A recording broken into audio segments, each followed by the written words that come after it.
Welcome to my channel math in one shot. आज हम discuss करेंगे practical application of heating electric current. आपने देखा भी होगा कि कोई भी इलेक्ट्रिकल अप्लाइंसेज अगर एक लंबे टाइम तक ऑन रहता है तो उसकी इलेक्ट्रिक मोटर गर्म हो जाती है और उसकी गर्म मोटर गर्म होने की वजह से वो हीट को जनरेट करता है। उसी को हम हीटिंग इफेक्ट ऑफ करंट कहते हैं। ये हमारा टोटली बेस करता है जूल्स लॉ ऑफ हीटिंग के ऊपर, जो हमने कल के सेशन में डिस्कस किया था। आप जो मैंने कल वीडियो अपलोड की थी आप उसको देख सकते हैं, लॉन्ग वीडियो को। वहाँ पर मैंने डिस्कस की बताया था और डिस्कस भी किया था आपके साथ कि जूल्स लॉ ऑफ हीटिंग क्या होता है। According to Joule's law of heating, heat is directly proportional to square of current, directly proportional to the resistance and directly proportional to the time. जैसे जैसे आपका इलेक्ट्रिक करंट इंक्रीज होगा heat भी increase होती जाती है। जैसे जैसे रेजिस्टेंस इंक्रीज होगा तो हीट भी इंक्रीज होगी। अगर आपका टाइम इंक्रीज हो रहा है तो आपकी हीट भी इंक्रीज होगी। जैसे कि यहाँ पर दिया भी हुआ है, it must not melt at the high temperature. जो हमारा बल्ब का फिलामेंट होता है वो टंगस्टन का बनाया जाता है। 1 मार्क का क्वेश्चन यहाँ से जनरेट होता है। A strong metal with the high melting point such as tungsten melting point 3380 degree Celsius for making the bulb filament. The filament should be thermally isolated as much as possible. और इसको ऐसा बनाया जाता है कि इसकी हीट बाहर की तरफ ना आए, क्योंकि अगर वो हीट बाहर की तरफ आएगी तो जो हम उसको एक इलेक्ट्रोस्टैटिक फील्डिंग देते हैं। जैसे मान लो यहाँ मेरा फिलामेंट है और यहाँ पर मैंने ये कवरिंग की हुई है ग्लास की, तो इसको मैं कहती हूँ electrostatic fielding. Electrostatic fielding particular वो रीजन होता है जो हम किसी भी डिवाइस को प्रोवाइड करवाते हैं कि वो एक, अगर हम उसको हाथ लगाएं तो वो हमें एक पर्टिकुलर फील्ड में इलेक्ट्रिक शॉक ना लगाए। ऐसे ही जो फराटा आता है, जो आप कैरिएबल आपका फैन होता है, उस फैन में भी चारों तरफ जाल लगाया जाता है ताकि अगर आप उसके ऊपर हाथ लगाते हैं, बाई मिस्टेक आपका हाथ लग जाता है तो उससे आपके हाथ को कोई भी हानि ना हो। ये सारी चीजों के लिए जो एक आप आउटर कवरिंग दे रहे हैं उसको हम कहते हैं इलेक्ट्रोस्टैटिक फील्ड। ओवरलोड होने की वजह से इलेक्ट्रिक शॉर्ट सर्किट अक्कर होता है और उस इलेक्ट्रिक शॉर्ट सर्किट से हमारी मेन बॉक्स की सारी एमसीज में आग ना लगे, उसके लिए हम सॉकेट लगवा देते हैं और वो सॉकेट प्रिवेंशन देते हैं कि कंप्लीट जो एमसी हैं वो ठीक रहें और एक पर्टिकुलर आउटर कवरिंग उसको प्रोवाइड करते हैं। Next is electric power. Power होती है रेट ऑफ डूइंग वर्क, कि हम किसी भी काम को कर रहे हैं उसके काम के करने की क्षमता को हम पावर कहते हैं। The rate of doing work is called power. Rate of consuming energy, power जो है वो प्रोडक्ट होती है इलेक्ट्रिक पोटेंशियल का और इलेक्ट्रिक करंट का।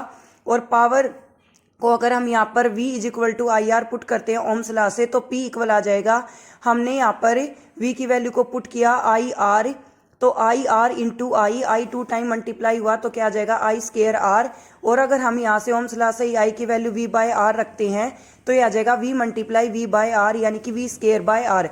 पावर की ऐसा यूनिट वोट होती है, बट जो हमारी एनर्जी कंज्यूम की जाती है, अगर 1 एम्पियर करंट 1 पोटेंशियल डिफरेंस के साथ कैरी किया जा रहा है तो हम उसको कहेंगे कि वो पावर हमारी क्या होगी 1 वोट। एसआई यूनिट जो है वो हमारी वोट ही होती है। ये स्मॉलेस्ट यूनिट है, बट जो हमारे घर पे हमें ज़्यादा से ज़्यादा यूनिट्स में इलेक्ट्रिसिटी का यूज़ करते हैं वो किलो वोट में मेजर की जाती है।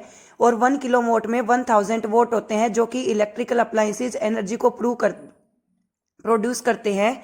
एनर्जी क्या होती है? Energy is the capability of a object, the rate of the doing work.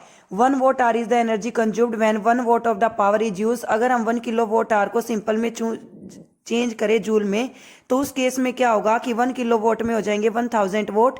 1 our में होती है 60 मिनट 60 सेकेंड, तो यहाँ पर 60 मल्टीप्लाई 60 3600 सेकेंड्स हो जाएंगी। तो 3.6 मल्टीप्लाई 10⁻⁶ वोट पर सेकेंड। अगर हम इसको जूल में कन्वर्ट करते हैं तो क्या आ जाएगा 3.6 मल्टीप्लाई 10⁻⁶। यहाँ पर तो 5 जीरोज हैं, एक डेसिमल हमने लगाया है, उसका क्या होगी 0। An electric bulb is connected to 20 volt generator. देखो ये सबसे मेन इंपॉर्टेंट है, more to know. Many people think the electron are consumed in an electric circuit, that is wrong. बहुत सारे लोग सोचते हैं कि इलेक्ट्रॉन इलेक्ट्रिक सर्किट में कंज्यूम होते हैं, जो कि गलत है।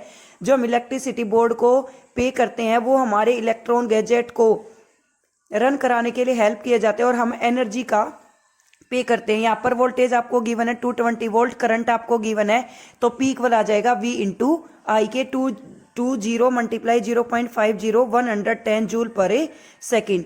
नेक्स्ट इज एक इलेक्ट्रिकल रेफ्रिजरेटर है 400 वोट का, उसको 8 आवर तक ऑपरेट किया गया 30 दिन के लिए, तो 30 मल्टीप्लाई 8 240 आवर उसको ऑपरेट किया गया है। 400 मल्टीप्लाई 8 मल्टीप्लाई 30, यहाँ से आपकी एनर्जी आ गई 96,000 वोट आर। किलो वोट में चेंज करेंगे 1000 से डिवाइड, तो क्या आ जाएगा 96 किलो वोट आर। अब यहाँ पर 30 दिन के लिए ऑपरेट किया था हमने इसको, 96 को 1 यूनिट 3 रुपए की थी, तो 96 को 3 से मल्टीप्लाई कर देंगे तो बिल कितना आएगा 288 रुपीज। नेक्स्ट 7 का क्वेश्चन नंबर 1 है, what determine the rate at which the energy is delivered by current. एक करंट ने कितनी एनर्जी को डिलीवर किया है, ये हमारा डिपेंड करता है इलेक्ट्रिक पावर पर। An electric motor take 5 ampere from a 220 volt line, determine the power of the motor and the energy consumed in 2 hour. 2 घंटे में उसने कितनी एनर्जी को कंज्यूम किया, तो पावर का हमारा फॉर्मूला होता है P = V × I। वोल्टेज हमारी यहाँ पर गिवन है 220, उसकी मल्टीप्लाई करेंगे 5 के साथ, तो आपकी आ जाएगी 1100 जूल पर सेकंड। तो पावर आई हमारे पास 1100 जूल, और जिसको हम वोट में भी मेजर कर सकते हैं। टाइम आपको गिवन है 2 hour, energy consumed in 2 hour, तो एनर्जी होती है power multiply time. Power I 1100 multiply 2 2200 watt hour. अगर हम इसको किलो वोट में चेंज करना चाहते हैं तो हम इसको 1000 से कर देंगे divide, 20 to 20 cancel out, then answer will be 2.2 kilo watt are.